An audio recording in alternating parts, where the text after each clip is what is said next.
이 시간 함께 하실 하나님 말씀 이사야 43장 8절로 13절까지 말씀입니다. 이사야 43장 8절로 13절. 눈이 있어도 보지 못하고 귀가 있어도 듣지 못하는 백성을 이끌어내라. 그들 중에 누가 이 일을 알려주며 이전 일들을 우리에게 들려주느냐. 그들이 그들의 증인을 세워서 자기들의 오름을 나타내고 그는 자기의 옳다고 말하게 하였노라. 나 여호와가 말하노라. 너희는 나의 증인 나의 종으로 택함을 입었나니 이는 너희가 나를 알고 믿으며 내가 그인 줄 깨닫게 하려 함이라. 나의 전에 지음을 받은 신이 없었느니라. 나의 후에도 없으리라. 나고 나는 여호와라. 나 외에 구원자가 없느니라. 내가 알려주었으며 구원하였으며 보였고 너희 중에 다른 신이 없었나니 그러므로 너희는 나의 증인이요 나는 하나님이니라. 여호와의 말씀이니라. 과연 태초로부터 나는 그이니 내 손에서 건질 자가 없도다. 내가 행하리니 누가 막으리요. 아멘. 참 친구 되시는 예수 그리스도를 만나고 증거하는 체험의 삶, 증인의 삶을 살아갈 수 있는 우리 모두가 될 수 있기를 주님의 이름으로 간절히 축원드립니다. 1517년 10월 31일 날 비텐베르그 성에 만인 성리학교의 문 앞에 마틴 루터가 95개조의 논조로 된 반박문을 걸게 됩니다. 그리고는 종교개혁이 시작이 됩니다. 수없이 많은 사례의 위험 그리고 교황청과 수많은 제국의 다른 왕들이 루터를 내어달라고 요구를 하지만 루터를 보호를 합니다. 그리고는 1521년 5월부터 1522년 3월까지 바르트브루크라고 하는 그 성에 유배 아닌 피신해서 들어가서 유배자처럼 그 안에서 삶을 삽니다. 근데 이 기간 동안에 마틴 루터가 한 가지를 행한 게 있습니다. 뭐냐면 바로 라틴어로 되어 있는 성경 말씀을 독일어 자기 나라 말로 번역하는 일을 행했어요. 그리고 이 바르트브루크라고 하는 이 성은 2차 세계대전이 끝난 뒤에 그 서독과 동독으로 나뉘어졌을 때 동독 지역에 있었습니다. 그래서 우리들이 보지를 못했는데 이제 독일이 통일되고 난 뒤에 마틴 루터가 머물러 있던 이 바르트브루크 성에 루터의 방이 공개가 돼요. 그래서 많은 분들이 독일 종교개혁지 성지 순례를 가면서 이 마틴 루터가 있던 방에 갔는데 그 방에 들어가 보면 루터가 그 당시에 쓰던 책상과 의자가 그대로 남겨져 있고요. 그리고 오른쪽 벽면에 인형이 하나 이렇게 걸려 있었습니다. 그래서 그 인형이 왜 여기 걸려 있습니까? 하고 물었더니 가이드가 이렇게 설명을 합니다. 루터가 성경을 번역하고 기도할 때마다 사탄이 나타나는 거예요. 그럼 루터에게 이렇게 얘기를 합니다. 야, 네가 무슨 개혁이냐? 너나 개혁해. 야, 네가 무슨 신부냐? 너 자신을 알아라 하면서 자꾸 사탄이 루터의 마음을 공격하는 거예요. 이게 날마다 나타나서 루터의 마음을 불안하게 하고 낙심하게 하고 초조하게 만듭니다. 우리가 알아야 될 것이 있어요. 우리도 성경 많이 읽고 기도 많이 하고 교회 생활 열심히 하고 그렇게 하면 사탄이 우리 앞에 안 나타날까요? 네가 무슨 교회 그렇게 열심히 다니? 야, 무슨 교회 그렇게 안 해도 돼? 너 한번 네 자신 봐. 네 집안, 너 하는 일 하면서 사탄이 자꾸 우리 공격해요. 낙심 주고 절망하게 만들죠. 네가 무슨 집사냐? 네가 무슨 장로냐? 네가 무슨 목사냐?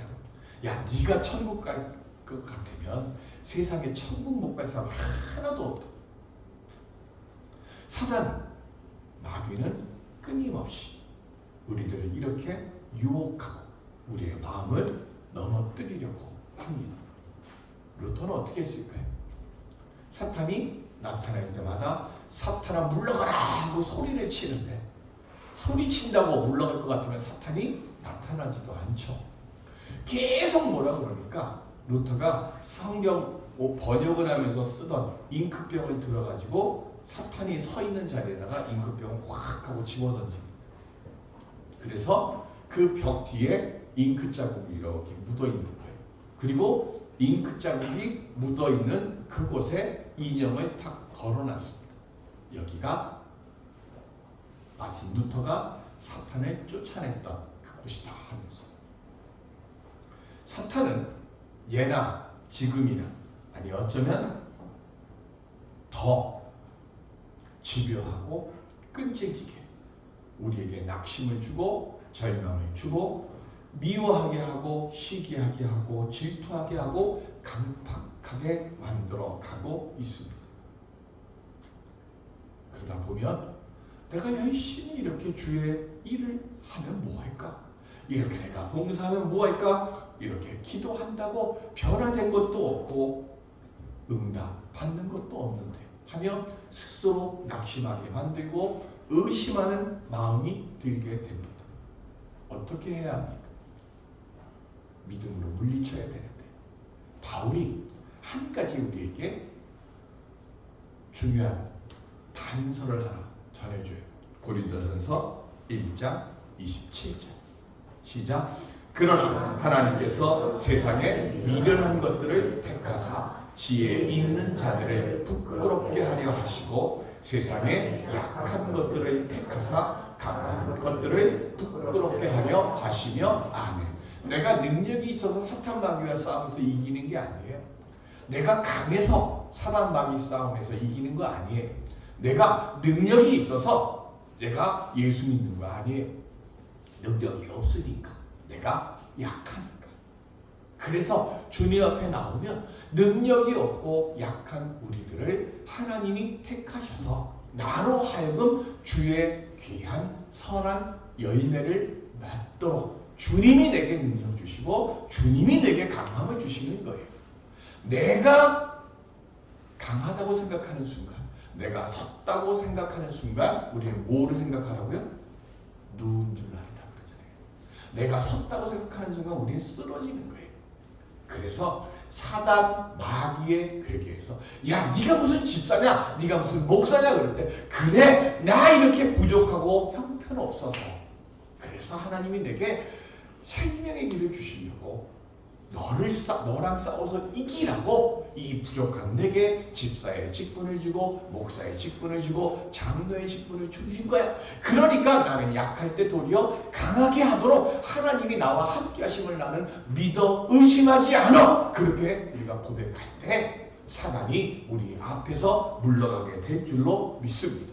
이 시간 주 안에서 자랑하는 은총 얻고 부활의 증인, 역사의 증인으로 살아가는 우리 모두가 될 수 있기를 주님의 이름으로 간절히 기원 드립니다. 그럼 어떻게 하면 그런 능력 얻을까요? 오늘 본문 8절에 보면 패망하고 바벨론의 포로로 끌려간 이스라엘의 모습을 말씀하고 있어요. 뭐라 그랬어요? 소경과 귀머거리라 그랬어요. 그런데 소경과 귀머거리가 된 그 백성들을 하나님께서 이끌어내신다고 그래요. 왜 이끌어내신다고 그랬어요? 하나님의 증인이 되고 하나님의 종으로 택함을 입었기 때문에 하나님께서 그들을 이끌어내신다고 말씀합니다. 어떻게 소경과 귀머거리인 사람들이 증인이 될 수 있을까요? 그리고 소경과 귀머거리인 사람이 어떻게 종의 일을 감당할까요? 들리지도 않고 보이지도 않는데 할 수 있는 게 하나도 없잖아요. 그런데 그 사람을 가지고 증인이 되게 하시고 종으로 지금 삼으신다고 택하시는 거예요. 과거의 이스라엘은 하나님께서 크신 사랑과 은총을 베풀어 주셔서 놀라운 하나님의 도우심의 은총들을 직접 보고 들었어요. 그런데 그 백성들이 왜 바벨론의 포로가 됐습니까? 하나님의 사랑과 은혜를 저버리고 스스로 타락의 길을 걸어가 버리니까 하나님의 능력에 대해 눈먼자가 되고 귀머거리가 된 거예요. 그래서 하나님께서 그런 사람들을 다시 부르셔서 은총을 베풀고 하나님이 창조주이시며 구원자이신 줄을 다시 알게 해주시고 능력을 베풀어 주시겠다고 오늘 본문에서 말씀합니다. 어떤 능력을 말할까요? 오늘 본문 12절에 보면 내가 알려주었으며 구원한 일이라고 말씀하고 있어요. 뭘 얘기할까요? 이사야 37장 35절 시작. 대저 나를 위하여 내 종 다윗을 위하여 이 성을 보호하며 구원하리라 하셨나이다 하리라. 아멘. 우리 수없이 들은 얘기예요. 사내립과 랍사게가 대군을 이끌고 예루살렘을 쳐들어왔습니다. 그리고는 히스기야 왕과 하나님을 조롱하고 모욕하면서 항복하라고 해요. 히스기야가 어떻게 했어요?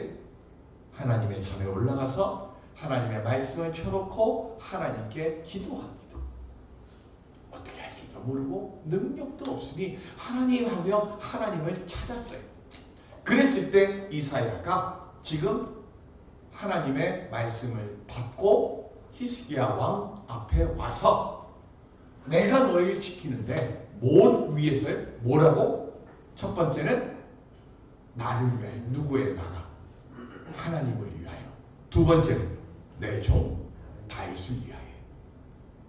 너희를 위해서가 아니라, 오늘 우리를 위해서가 아니라 하나님이 우리에게 절체절명의 위기에 빠져서 하나님하고 히스기야처럼 기도할 때 하나님께서 응답 주시는데요.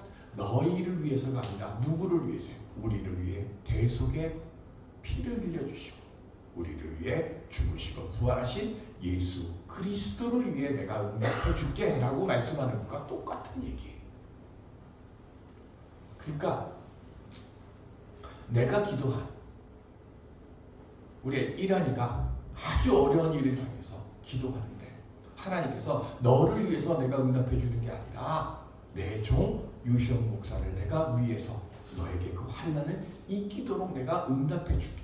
오늘 우리들은요, 우리 자녀들이 자기가 어떻게 할 수 없는 곤란의 자리에 처했을 때 기도할 때 네 엄마 이름으로, 네 아버지의 이름으로 내가 그들을 위해 내가 응답해 줄게. 우리가 바라는 믿음의 모습이 이런 모습이 되어야 할 줄로 믿습니다. 우리가 그렇게 인정받는 부모가 돼야죠. 내 자녀들에게 있어서. 세상에서는 우리가 연약해요. 그러나 내 자녀들에게 있어서 많은 세상에 그 누구보다도 든든한 믿음의 방패가 되어져야 할 줄로 믿습니다. 서울대 한 교수가 라디오에서 나와서 이런 얘기를 하더라고요. 그 집안이 다 공부를 잘했는데 얘기를 하는 게 혹시 아버님이 훌륭하신 분이라서 이렇게 자녀 교육을 잘 시켰습니까? 그랬더니 우리 하는 얘기가 아버님은 소사 출신이에요. 혹시 소사가 뭔지 아는 분? 소사. 우리 김미숙 시자 서지사님은 알아요? 소사? 들어본 적 있어요? 사무소에서 일하시는 네? 학교에서 네. 시골 학교에서 그 학교 지키고 그 청소해주고 하는 그게 자비라고 하는 게 그게 소사거든요. 근데 그 아버지가 소사 출신이에요. 근데 이 아버지가 그 이 김희양 교수라는 분이 막내, 위에 누나들이 형도 있고 한데 이분이 꼭 한 가지 시키는 일이 있대요. 제가 좀 일찍 들었으면 저도 그렇게 했었을 텐데 한 달 전에 들었어. 그래서 다은이하고 우리 김재수 성도는 그거 하라고. 형들이 학교 가고 누나가 학교 가는데 학교 갈 때 뭐 하는가 하면 10분 동안 어저께 배웠던 거, 과목이 뭐가 됐든 10분 동안 문 앞에 서가지고 큰 소리로 읽으래. 그리고 가래. 그러니까 이 막둥이는요, 학교 들어가기 전에 이미 5년 거를 선교육하고 3년 거를 미리 선교육하고 뭐라고 하는지 모르지만 어쨌든 형들이 대학 들어갈 때까지, 누나가 대학 들어갈 때까지 매일 앞에 서갖고 그거를 외치는 거예요. 과목. 수학이면 수학, 국어면 국어 뭐 해가지고. 제가 그걸 딱 듣는데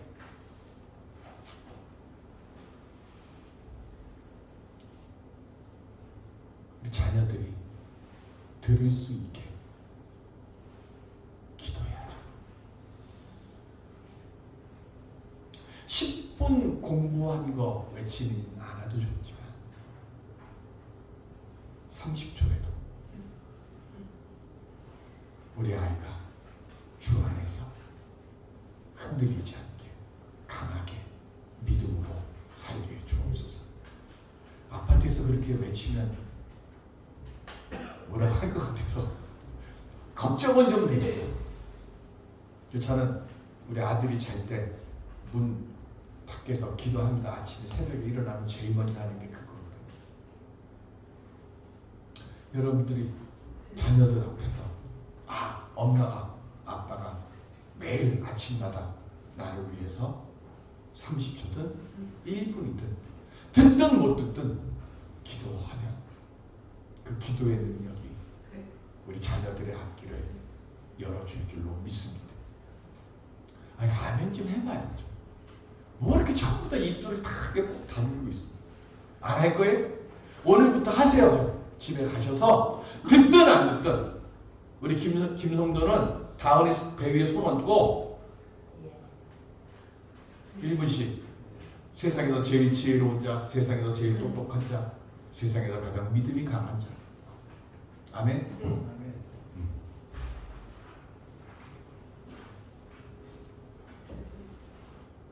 어찌할 바를 몰라 기도하는데 하나님 응답 주셨어요. 뭐라고요? 다윗을 위해서 이 성을 보호하며 구원하리라. 한밤중에 18만 5천 명의 대군이 천사에 의해서 다 죽임을 당합니다. 사내림은 집으로 돌아갔는데 두 아들이 아버지를 죽이고 죽인 두 아들은 도망가고 다른 아들이 왕이 됐습니다. 이스라엘 백성들은 이 역사의 뭐에 증인이에요.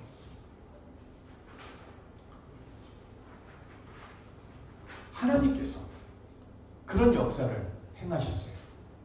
야곱의 후손들을 왜 택하셨고 왜 이런 돌보심의 역사를 허락해 주셨을까요? 힘없는 나라에, 작은 나라에 약한 자를 택하셔서 뭐 하신다? 강한 자들을 부끄럽게 만드시기 위해서 야곱의 후손들을 택했어요. 그럼 이들이 행할 것은 뭐예요? 세상에 하나님을 알지 못하는 백성들에게 하나님이 창조주시고 구원주이시며 하나님 외에는 다른 신이 없으심을 알게 하는 백성이 되려고 택하셨는데 그들은 세상 속에 살면서 하나님이 주신 한없는 은총과 은사를 잃어버리고 어리석은 인간의 욕심과 불신으로 눈먼자가 되고 귀먼자가 된 거예요. 그래서 바벨론의 포로로 지금 잡혀간 거예요. 그런데 그들은 지금 하나님이 다시 뭐 하시는 거예요? 또 막혀있던 귀가 열려지게 하고 닫혔던 눈이 열려지게 해주신다고 말씀합니다. 왜요? 요한복음 20장 23절 시작. 너희가 누구의 죄든지 사하면 사하여질 것이요 누구의 죄든지 그대로 두면 그대로 있으리라 하시니라. 아멘. 여러분들, 예수를 믿는 사람들이 가져야 될 사명이 하나 있어요. 그 사명이 뭐예요? 그게 특권이고 그게 능력이에요. 뭐라 그랬어요? 여러분들이 가진 특권이 뭐라고요? 죄를 사하면 사해질 것이에요. 예수 그리스도의 십자가의 보혈의 공로로 우리의 죄 사함을 받았어요. 그러면 죄 사함을 내가 받았으면 이제는 우리는 뭘 해야 돼? 다른 사람들에게 죄 사함을 선포하는 사람이 되어야 돼. 이게 증인이에요. 부활하신 예수님, 두려워서 벌벌 떨고 있는 제자들이 문을 꽉 닫고 있는데 그곳에 짠 하고 나타나시더니 손과 옆구리를 보여주세요. 그런데 손과 옆구리를 보여주시기 전에 먼저 주신 것이 있어요. 그게 뭘까요? 우리가 자녀들을 위해서 기도할 때 반드시 먼저 해야 될 것이 있어요. 예수님이 부활하신 뒤에 제자들에게 제일 먼저 주신 것, 평강을 주신 것. 평강하라. 우리가 우리 자녀들을 위해서 기도할 때 하나님, 그 어떤 상황이 있어도 마음의 평안을 빼앗기지 않는 사람이 되게 해달라고. 왜요? 마음이 흔들리면 무엇이 내게 주어져도 그것을 온전히 내 것으로 만들지 못해요. 그래서 예수님이 부활하신 뒤에 제일 먼저 사도들에게 주신 것, 평강을 너희에게 주노라. 평강을 비누라. 그래서 평강을 빈 뒤에 그 다음에 하신 말씀이 죄 사함을 선포하는 자가 되라는 거예요. 혐오하고 미워하고 증오하고 비판하는 것은요, 눈이 멀고 귀가 먼 자들이 하는 겁니다. 부활의 능력을 믿는 우리들은요, 죄 사함의 능력을 얻었으니까 부활의 증인이 되고 죄와 질병과 괴로움과 두려움에 떨고 있는 사람들에게 세상을 이길 능력이 부활의 역사의 능력 안에 있음을 내가 깨닫고 알려줘야 돼요. 요한복음 20장 30절 시작. 예수께서 제자들 앞에서 이 책에 기록되지 아니한 다른 표적도 많이 행하셨으나. 자, 요한복음에는 몇 개의 표적, 몇 개의 이적이 있어요? 한 2년 전에 제가 요한복음에 이 표적 숫자만큼 설교했어요. 7대 표적. 그렇죠? 7개의 표적, 7대 표적이 요한복음에 있어요. 그런데 요한이 뭐라 그래요? 우리는 표적과 이적과 막 병고침이 역사가 일어나고 막 그냥 물리를 걷고 막 이런 거, 죽은 자가 살아나는 이런 것이 대단하다고 우리는 생각해요. 근데 요한은 뭐라 그랬어요? 끝에 많이 행하셨으나 이렇게 돼 있어요. 그럼 표적보다 더 놀라운 게 있어요. 그게 뭐예요?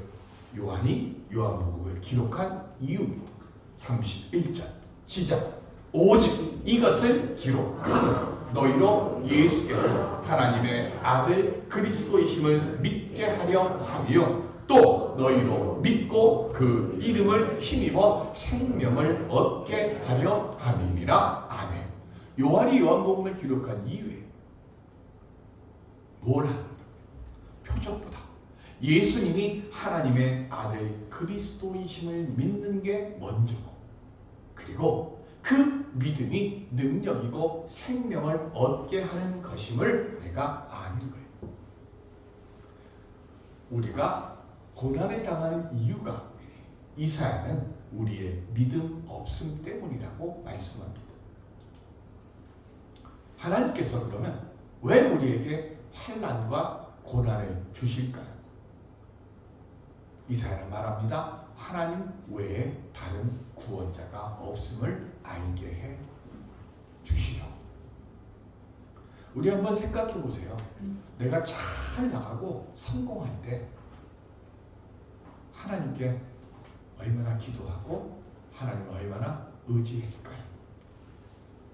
실패하고 좌절하고 낙심할 때, 성공하고 잘 나갈 때보다 우리는 하나님을 더 찾고 하나님을 더 의지하고 하나님을 더 바라보지 않겠습니까?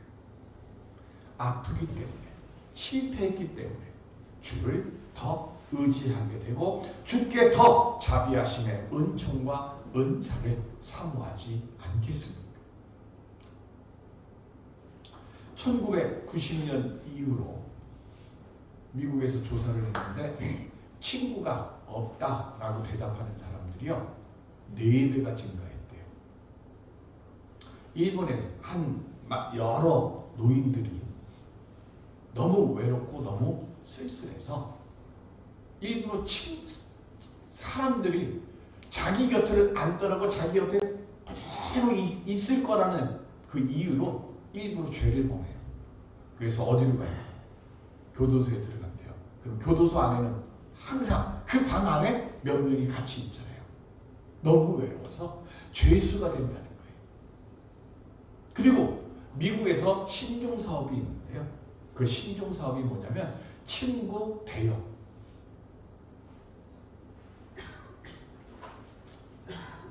그래서 시간대로 고용하고 카페에서 사람들을 만나서 이야기를 하거나 심지어는 파티에 동행까지 해준대요. 저는 친구 잘해줄 것 같은데. 근데 영어가 안 돼서 이 친구 대역은 다 어쨌든. 근데 그래서 이 친구 대역하는 여성에게 물어봤어요. 당신이 지금 친구 대역하는 당신의 고객들이 뭐 하는 사람이냐? 그랬더니 하는 얘기가 오랜 시간 근무로 인해서 친구를 만들 시간이 없는 외로운 30대, 40대 전문인들이 자기 주 고객이에요. 다른 말로 얘기하면요, 의사, 판사, 변호사, 검사 뭐 이런 우리가 이른바 잘 나간다고 생각하는, 그리고 유명한 회사 CEO들, 이런 사람들이요 누구에게 어떤 이야기를 할 수 있을 만한 친구가 없다는 거예요. 여러분들은 어떻습니까? 친구 있습니까? 저는 세상 누구보다 귀한 친구가 있습니다. 제가 제일 좋아하는 찬송가, 옛날 찬송가는 98장이고 오늘 이따 설교 끝나고 부를 찬송가의 90장. 제목이 뭘까요? 주 예수 내가 알기 전 날 먼저 사랑해. 군대에서 제가 이 찬송을 처음 접하는데 그렇게 눈물이 나요. 정말로 군대에서 외로웠는데 힘들었는데, 근데 이 찬송, 주 내 맘에 늘 계시고, 그래 주님은 내 안에 늘 계시는데, 우리를 위해서 십자가에서 대속의 죽으심을 당하시고 영생의 보증이 되시는 부활의 첫 열매가 되신 예수 그리스도께서 외롭고 아프고 그리고 괴로울 때 잠잠히 우리 곁에 오셔서 힘드니 아프니 어려우니 나랑 얘기할까? 내가 잡아줄까? 내가 고쳐줄까? 내가 지켜줄까? 주님은 한순간도 쉬지 아니하시고 잠잠히 우리 옆에서 우리에게 속삭여 주시는 줄로 믿습니다. 우리가 예배를 왜 드릴까요? 이 친구이신 예수 그리스도를 알기 위해서 예배하는 거고 성경 보는 거고 기도하는 줄로 믿습니다. 주님의 사랑의 돌보심을 경험하고요. 그리고 그 돌보심과 그 은혜의 능력을 기쁨과 감사로 증거할 수 있는 부활의 능력 얻고 예수님이 내 친구십니다 증인이 되는 오늘 우리들이 되고자 할 때, 그때 주님께서 우리의 환난과 고난과 고통을 기쁨과 찬송과 영광으로 바꿔 주실 줄로 믿습니다. 이 은혜의 역사를 만들어 가는 우리 모두가 될 수 있기를 주님의 이름으로 간절히 축원드립니다. 기도하겠습니다.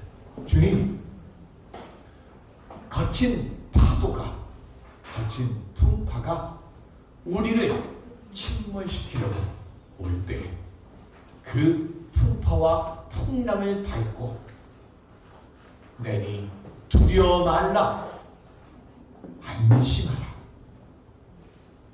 그 음성을 들을 수 있는 우리들이 되게 하여 주시옵시고, 그 음성을 통해 모든 삶의 어려움과 질병의 이 무너짐에서 승리하는 삶을 살아가는 우리 모두가 되게 해 주시옵소서. 감사하며 예수 그리스도의 이름으로 기도드립니다. 아멘.